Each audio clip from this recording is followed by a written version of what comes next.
அத்தா ஐயா என் பேரு மருதுங்க. இவர் ஏற்கனவே 3 தடவை சொல்லிட்டாரு, விஷயத்த சொல்லுங்க. சரி.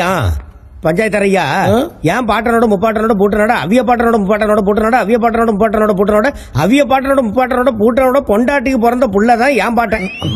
அவர் எருது கட்டி இந்த நிலத்தை உழுதுனால அந்த நிலம் இந்த மருதுக்கு தான் சொந்தங்கிறத அவன் காதல விழுகிற மாதிரி நல்லா அடிச்சு சொல்லுங்க. என்னோட பாட்ட முப்பாட்டம் பூட்டா, அவனோட பாட்ட முப்பாட்டம் பூட்டா, அவனோட பாட்ட முப்பாட்டம் பூட்டா, அவனோட பாட்ட முப்பாட்டனோட பாட்டனுடைய பொண்டாட்டியோட மூத்த புருஷனோட பிள்ளைங்க வழி வந்தவங்க நாங்களோ. எங்களுக்கு தான் உரிமை ஜாஸ்தி. அதனால நல்ல கார உடமை சொல்லுங்க. கோட்டு போட்ட வக்கீல் குடம்புல கிடைச்சாரா தச்சையே தாங்கி தின்னாராம். எங்களுக்கு தெரியும்ல, நாய்க்கு வேலையும் இல்லையா நிக்க நேரம். நீங்க 2 பேரும் அண்ணன் தம்பியா? மாம மச்சான். எப்படி சொல்றீங்க ஐயா? அவனோட பாட்ட முப்பாட்டம் பூட்டனோட பாட்ட முப்பாட்டம் பூட்டனோட பையனுக்கும் என்னோட பாட்ட முப்பாட்டம் பூட்டனோட பாட்ட முப்பாட்டம் பூட்டனோட பொண்ணுக்கும் கல்யாணம் பண்ணி வச்சாங்க. அதனால இந்த சவத்து முதி எனக்கு தாய் மாமா முறை. உங்களுக்கு நம்பிக்கை இல்லைன்னா சொல்லுங்க, இந்த தொட்டை போட்டு தாண்டுறேன். கொஞ்சம் இருங்க. குடிக்கணும். சொல்லுங்க. அட நாங்க தான் மூத்த வம்சாவளி.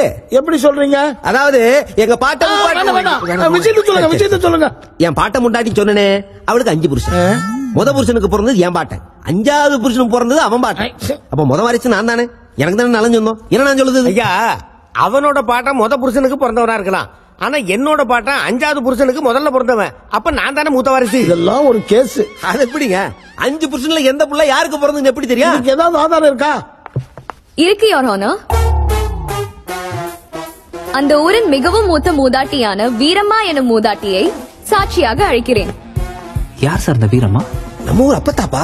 ஐயோ, செத்து போச்சு நினைச்சா. இந்த கிளவிய பிடிக்கிறதுக்கு வந்து 7 அவன் செத்துருக்காது வரைக்கும். என்ன பண்ணுது அது? ஏன் சார் முதல்ல சொல்ல என்கிட்ட? தோத்துருவோமோ? சாட்சி என்ன சொல்லுதுன்னு பாப்போம்.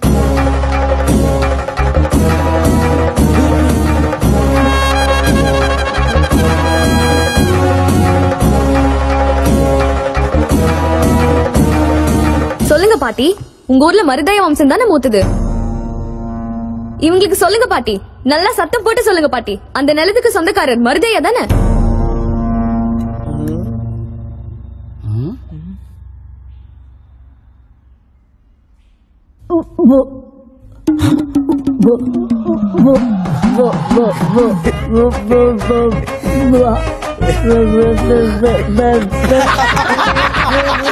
பாட்டி பரவாயில்லை.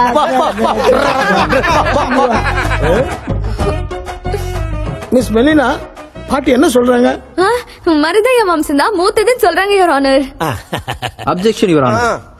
வாய் பேச முடியாத ஒரு பார்ட்டியை கோர்ட்டுக்கு தூக்கி வந்து சாட்சி என்று சொல்லி நம்ம ஏமாற்ற பார்க்கிறார்கள். அந்த பார்ட்டிக்கு சுயநினைவு இல்லை என்பதால் அதை சாட்சியாக ஏற்றுக்கொள்ள முடியாது. இல்ல யுவர் ஆனர், அந்த ஊர்லயே இந்த பாட்டி தான் மூத்தவர். எனவே இந்த பாட்டிக்கு அவரை பற்றி நன்றாக தெரியும். ஆகவே இந்த சாட்சியை வைத்து எனது கட்சிக்காரர் தான் மூத்த வம்சம் என்று கன்ஃபார்மா சொல்லலாம். இந்த பாட்டியை மட்டும் முக்கியமான சாட்சியாக எடுத்துக்கொள்ள முடியாது யுவர் ஆனர். இது போன்ற பல சாட்சிகள் என்னாலும் கொண்டு வர முடியும், ஆனால் அதற்கு சிறிது கால அவகாசம் தேவை யுவர் ஆனர். ஆமா, முதல்ல இந்த கேஸ்ல இருந்து தப்பிக்கணும். இந்த கேஸ வரும் 23ஆம் தேதிக்கு தள்ளி வைக்கிறேன். இத்துடன் கோர்ட் கலைகிறது.